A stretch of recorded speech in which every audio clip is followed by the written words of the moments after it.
listen. Miss Pugh, don't speak over me.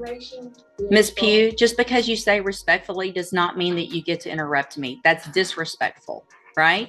Hang on. Listen, Miss Pugh, stop talking over me. If you want to stop talking over me. Where is the verified claim that is being placed against my trust? You can go back with the bailiff.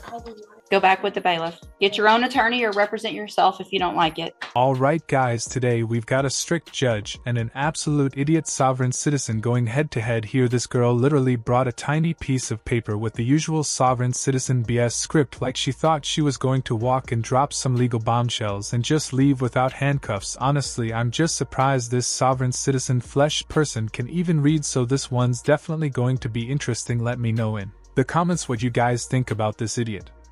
Here, let's go ahead and dive in and watch how this heated hearing plays out here. Good morning. Are you Janetta Pugh? I am the beneficiary of that estate. You're the what? I am the beneficiary of that estate. You're the beneficiary of what estate? Answer my questions, please, ma'am. I'm just trying to understand. Beneficiary of the estate. Okay. For the record, I recognize Ms. Pugh. She's been here before. I do as well, for the record.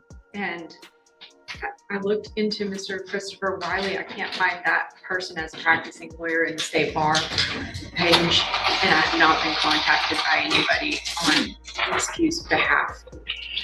All right, so Ms. Pugh, Mr. Lewis has been appointed to represent you at this point. Obviously, you know as well as anyone that you're in custody and we want to get your case taken care of.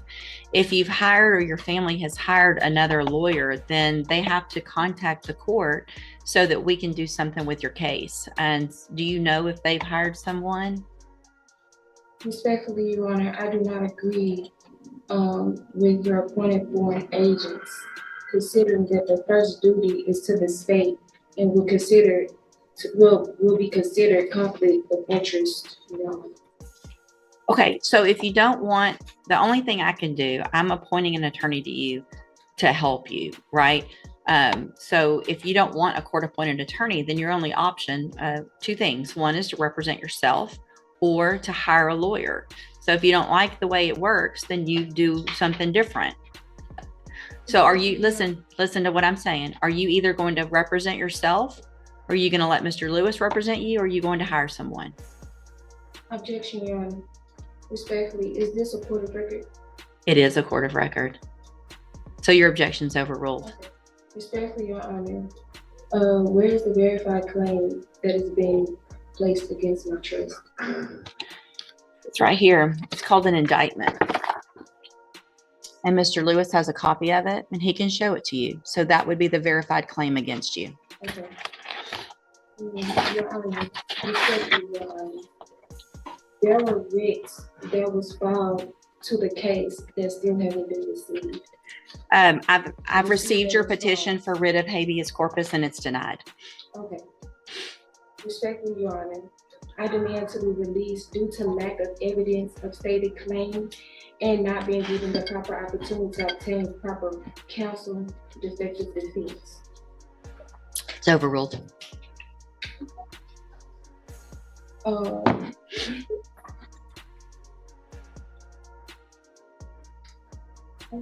You're running out, aren't you? No, it's fine. No, it's fine. No, it is not fine. You're making a complete fool of yourself right now. And we're all loving it. I mean, I'm really enjoying this judge attitude, though. She's just sitting there patiently waiting for this girl to run out of steam from her nonsense sovereign citizen script. It's honestly just hilarious because these people always think they've unlocked some secret legal cheat code, but in reality the law doesn't work like that. Obviously the courts have ruled over and over again that saying I don't consent doesn't magically make charges disappear. Like, that's not how jurisdiction works. I'm actually surprised though that this sovereign idiot can even read, because let's just be real, that's a very rare sighting in this community. But on a real note, I just need to know, how did she even get to this point? Like, what was her thought process here? She honestly seems like a sweet girl, but this is just straight up embarrassing. Like, she has manners and she's even saying Your Honor. But it's obvious that she's pretty lost right now. and she's just grasping at straws. Let me know what you guys think about this girl, because honestly I just don't know how somebody could get down this much of a rabbit hole. Like, it's one thing to consider being a sovereign citizen and reading the script, but doing it is another thing. Like, I will just never understand it. But let's go ahead and dive back in, because this one is not over yet. So here's the thing, Miss Pugh. I appreciate your position, but listen, Respectfully, Your Honor, Miss Pugh, don't with my speak over me. incarceration, respectfully, Your Honor, with my incarceration being Miss involved- Pugh, just because you say respectfully does not mean that you get to interrupt me. That's disrespectful, right? Hang on. Listen to me. Everything you have there is overruled. And here's one of the reasons why. Is because you have a lawyer. And your lawyer will file the appropriate motion. You're interrupting me again, which is disrespectful. So I'm going to leave Mr. Lewis as your attorney unless you choose to represent yourself or hire someone else. I'm going to give you 2 weeks to determine what you're going to do. You can go back. You can go back with the bailiff. I do not agree or comply to your appointed Go back. agents. You already said that, and that's overruled. Is to the state. Go back with the bailiff. Get your own attorney or represent yourself if you don't like it. Yeah, that was embarrassing, but hold on, because this one is not over yet. This sovereign citizen actually comes back at a later date.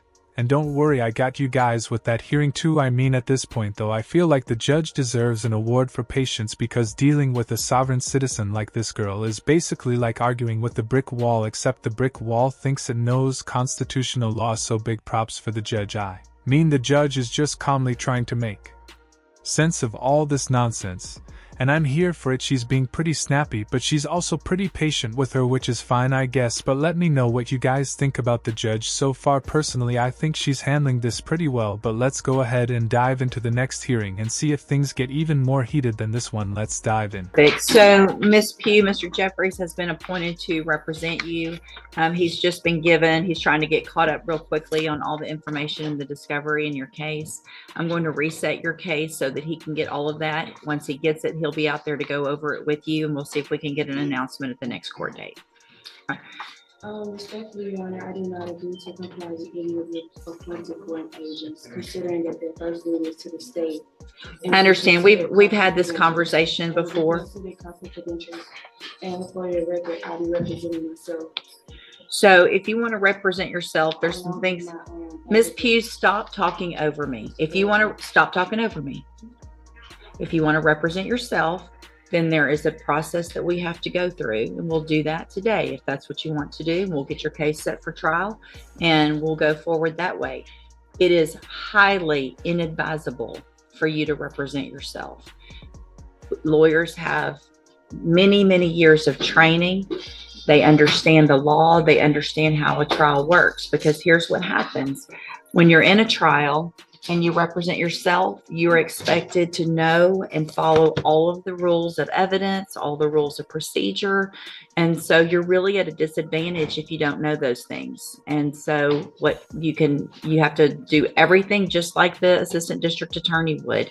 And if you don't, you're going to be in front of a jury, and it's going to show, and it's just not going to be, it usually does not work out in your benefit.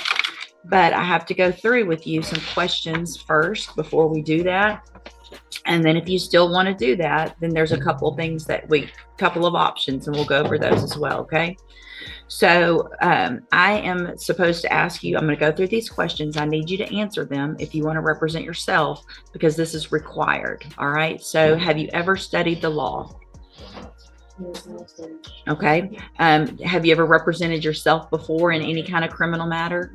Okay. Do you understand the charges against you?